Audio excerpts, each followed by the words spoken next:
Sasa hili ni moja ya madaraja ambayo yalikuwa yajengwe kwa sababu katika kipindi cha mvua, na actually kwa madaraja kama haya nadhani hii iliyotokea ilikuwa ni mwendelezo, lakini kumekuwa na changamoto naambiwa tangu barabara hii imekuwepo, ambayo ni barabara ya miaka hiyo ya mkoloni, na ilikuwa imejengwa drift hapa chini ambayo mpaka sasa hivi ipo, ambayo hata mvua ikinyesha hamna. Tumewasikia wananchi kwamba katika kipindi chote mvua ilikuwa ikinyesha hakuna mawasiliano kati ya kijiji cha Chilonwa na kijiji cha Nzali, na hivi ni vijiji vimoja ambavyo vimetenganishwa tu na hili bonde. Sekondari iko huku, kwa hiyo ikinyesha hakuna mawasiliano.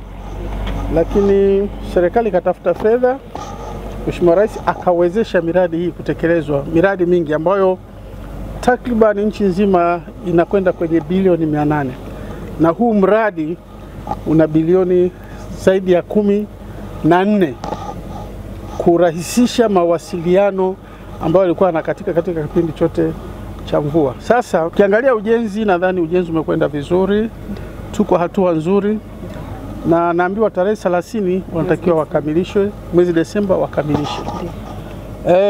Tunaona ubora unaonekana. Sasa kwenye hizi hatua za mwisho ni muhimu sana, hasa ambapo wako sasa kuhakikisha kwamba hizi nguzo zinakaa vizuri, kwa sababu maelezo ni kwamba watu ambao pengine hawajafika hapa wajue tu kwamba hapa Nzali na Chilonwa tunaambiwa wananchi kwamba ndio maji yanayotoka bwawa la Hombolo, lakini ieleweke pia kwamba maji yanayokwenda bwawa la Hombolo ndio yanayokusanywa mji mzima wa Dodoma, yanakuja Hombolo, yanakuja kupita hapa Nzali, Chilonwa, yanakwenda eneo maarufu Chalinzenyama.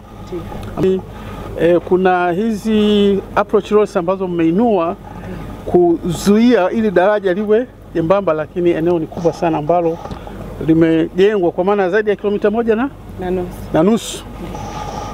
Sasa mimi niwaombe wenzetu wa Chiko wakabidhi mradi hiyo tarehe. Mheshimiwa Naibu Waziri, daraja hili litakuwa na manufaa makubwa sana, kwani lipo katika barabara inayotokea Chamwino ambayo inaunga na barabara hii inaunga na barabara kuu ya Morogoro, na kwa upande wa huku inaenda mpaka Dabalo Itiso, baadaye inarudi Chenene ambapo ndio inaungana na barabara ya Arusha. Kwa hiyo ni barabara muhimu sana. Kwa hiyo kwa serikali kuamua kutatua changamoto hii, tunaamini tutatosheleza wingi wa maji ambao unakuja katika eneo hili, na hivyo kurahisisha shughuli mbalimbali za kijamii na za kiuchumi. Waziri, utekelezaji wa mradi huu mpaka sasa umefikia 90% za utekelezaji, na kazi zilizobakia ni kama hizo tulizoziongelea, lakini vile vile timu ya supervision ya TECU ya mkoa ipo karibu kwa ajili ya kusimamia kazi zilizobakia na kuhakikisha zinafanywa kwa ubora na kukamilika kwa wakati kwa muda huu ambao umebakia.